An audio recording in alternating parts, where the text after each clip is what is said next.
俺らの中だけで片付ける。うちのメンバーにもみんな家族もいれば大事な人もいる。ケンじゃねえよ、ドラケンだ。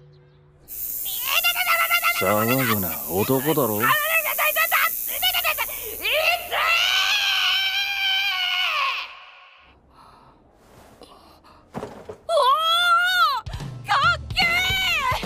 こいつがマイキー。飛んだ。Assalamualaikum sekuat capruk dimanapun kalian berada. Kembali lagi bersama gua Dwi di Ngacapruk Film. Ya by the way, semoga kalian selalu sehat, lancar rezekinya, dan jangan lupa sedekahnya.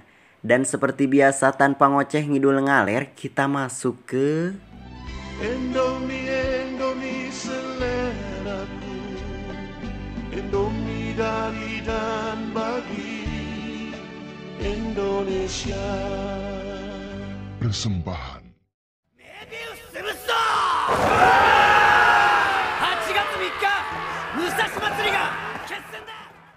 Yo, lanjut lagi nih bun.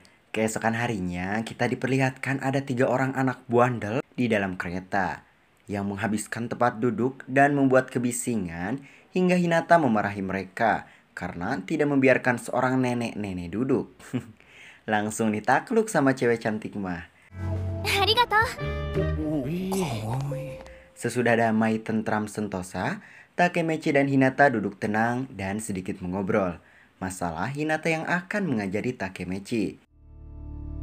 Takemechi-kun no koto, motto shiritai na.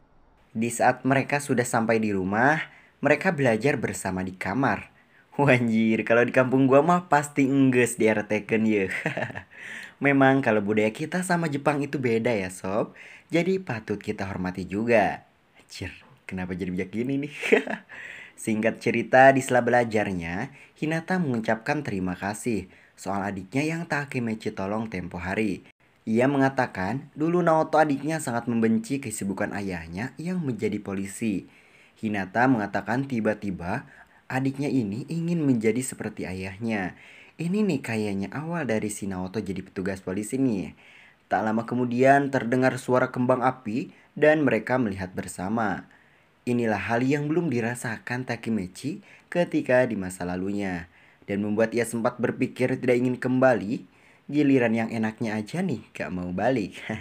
Saat ingin membucin dengan memegang tangan Hinata, Takemechi malah memegang tangan Naoto. Dan tentu ia langsung kembali ke masa depannya lagi. Anjir, tragis banget. Padahal ini momen langka loh. Terpaksa Takemechi bangun dengan keadaan Ramisa kerami judran dut-dut. Naoto yang mendengar Takemechi kembali ke masa lalu, ia sangat senang karena teori pegangan tangan benar adanya. Dan di sana Naoto langsung menjelaskan rumus time traveler Takemechi yang sudah kembali ke 12 tahun silam.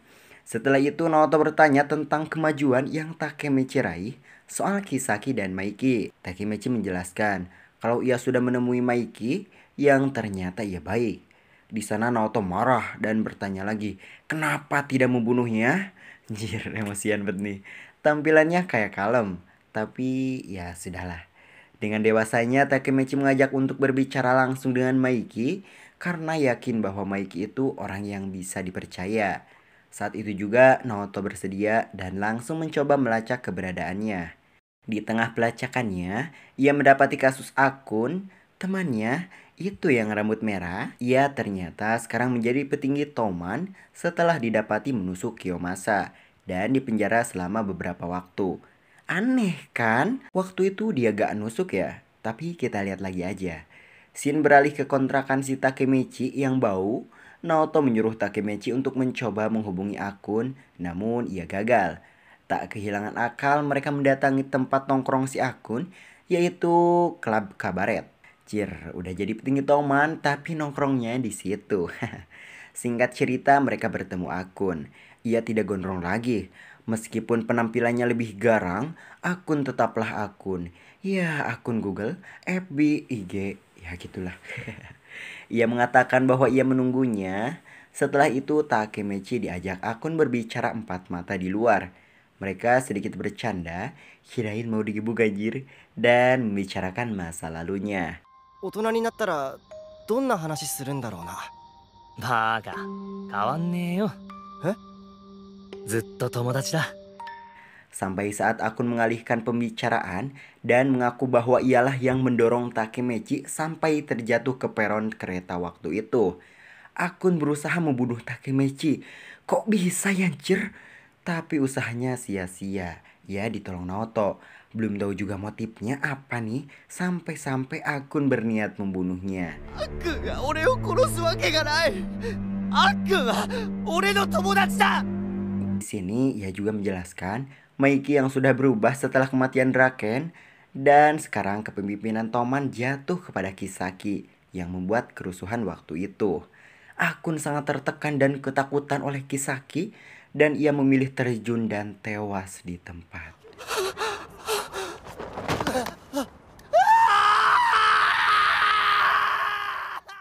Di belakang sana kita diperlihatkan Kisaki sedang tersenyum edan ketika melihat Takemechi menggorowok. Apa sih bahasa Indonya? Tapi lah. Takemechi yang terpukul, ia bertekad akan menyelamatkan Akun, Hinata, dan Draken juga. Scene beralih ketika Takemechi sedang dipecat dari satu-satunya pekerjaannya karena ia telah bolos lama sekali. Kembali ke apartemen si Naoto, mereka menyelidiki kasus kematian Draken yang ternyata tertulis di koran 3 Agustus tentang kematian Draken. Menyadari bentrokan itu terjadi 2 minggu lagi, demi menyelamatkan Draken di kejadian itu, Takemechi segera bergegas ke masa lalu lagi.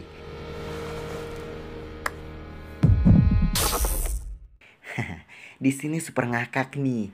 Takemechi terbangun bersama wanita yang hanya menggunakan daleman aja, anjir. Otomatis membuat Takemechi lari terbirit-birit. Stay halal brother. Oh Allah the Almighty, Allahu Allah. Saat sudah jauh dari tempat tadi, ia dikejutkan lagi dengan kedatangan Hinata dari belakang. Ternyata ia marah karena Takemechi sangat berbeda sifatnya saat kemarin-kemarin. Tak lama kemudian ia ditelepon Draken dan disuruh untuk segera berkumpul. Setelah sampai di tempat berkumpul dengan ditemani Hinata, datanglah sekelompok geng motor. 怖そうな人たち。大丈夫だよ。俺いるし。 Setelah itu Takemechi bertemu dengan Maiki dan malah bertemu juga dengan Emma. Itu tuh cewek yang gak di baju itu. 了解。育児なしくん。 Di bawah bulan di kuil itu, mereka memulai rapat dengan pembahasan perseteruan Mobius. Oh iya bun, Mobius adalah geng kejam. Mereka umurnya 2 tahun di atas Toman. Mereka dipimpin oleh Osanai. Mobius ini bukan geng kecil, melainkan mereka sudah memegang wilayah Shinjuku nih sob. Yang menjadi perseteruannya, mereka sudah mengusik kehidupan si Pacin atau yang sering disebut Pak. Bersangkutan dengan masalah itu, Maiki meminta pendapat si Pak. んなこと聞いてねえよ。やんの？やんねえの？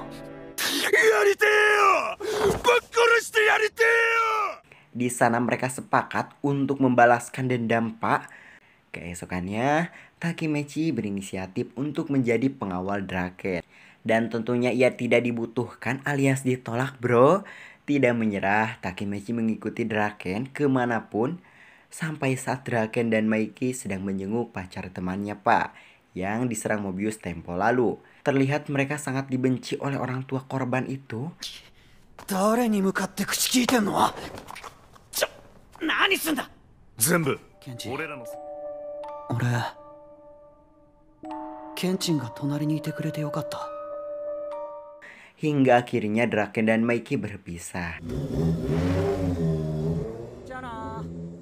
Di sini Takemechi masih membuntutinya dan semakin yakin mereka tidak mungkin memiliki perseteruan internal karena mereka sangat akur. Draken yang menyadari keberadaan Takemechi lalu ia pergi. Dan tiba-tiba diperlihatkan flashback Draken yang masih kelas 5 SD. Ia sudah dihormati oleh teman-temannya dulu. Anjir, bukan anak sembarangan nih. Di sini juga yang menjadi awal mula Draken bertato di pelipis kepalanya, yang membuat anak lainnya kalang kabut lari karena perilakunya yang semakin edan saja. Di sini juga diceritakan Maiki kecil yang sudah berhasil mengalahkan geng ketua bacikan. Cir, pantesan kejam nih orang. Mendengar itu, Draken sangat bersemangat ingin membuat Maiki babak belur. Singkat waktu mereka bertemu, ternyata Maiki tidak seperti yang Draken pikirkan. Di sana Draken langsung mengajak Maiki untuk bertemu dengan anak-anak SMP tadi karena Draken tadi disuruh untuk mencarinya. Sehingga akhirnya mereka sampai, Maiki langsung berlari ke arah mereka dan menginjak wajah ketua geng itu. Sampai ngalungsar tidak berdaya.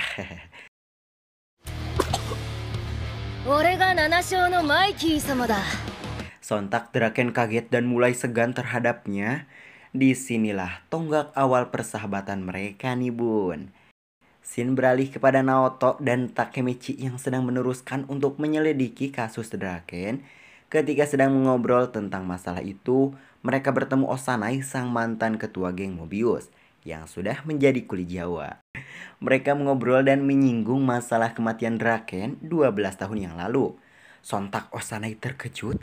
Di sana ia mulai menjelaskannya bahwasannya ia sangat ketakutan dan perseteruan antara Mobius dan Toman adalah pemicu dari perseteruan Maiki dan Draken. Dan hasilnya tidak begitu jelas yang membuat Naoto dan Takemichi bingung. Dan alhasil Takemichi kembali ke masa lalunya untuk mencegah perseteruan Mobius itu sob. Ia kembali ke masa lalu ketika sedang bersepeda dengan Akun. Ia senang melihat Akun di masa lalu dan jelas ingin sekali menyelamatkannya. Mungkin dengan cara mendukung dan mewujudkan impiannya nih sob. Setelah mereka berpisah, ia bertemu Maiki dan Draken. Mereka sedang mengobrol dengan Pak dan kawannya itu. Di sini Takemichi meminta perseteruan itu dibatalkan dan berbicara bahwa Toman sedang dijebak. Akan tetapi ia malah diserang si Pak.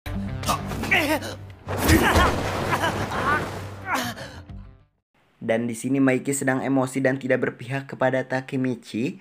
Namun Draken yang bijak memilih menyelidiki permasalahan itu. Di sela perbincangannya, Osanai muda dan pasukannya menghampiri mereka dengan maksud akan menyerang duluan. Di sini mereka terkepung dan bersambung. Oke, suka dicapruk dimanapun kalian berada. Jangan lupa di like, di komen, di share sebanyak-banyaknya. Dan jangan di skip iklannya agar admin bisa jajan, ngopi, ngebaso, ngudut, jalan bareng pacar. Gak punya pacar, anjir. Oke, see you next video. Bye-bye.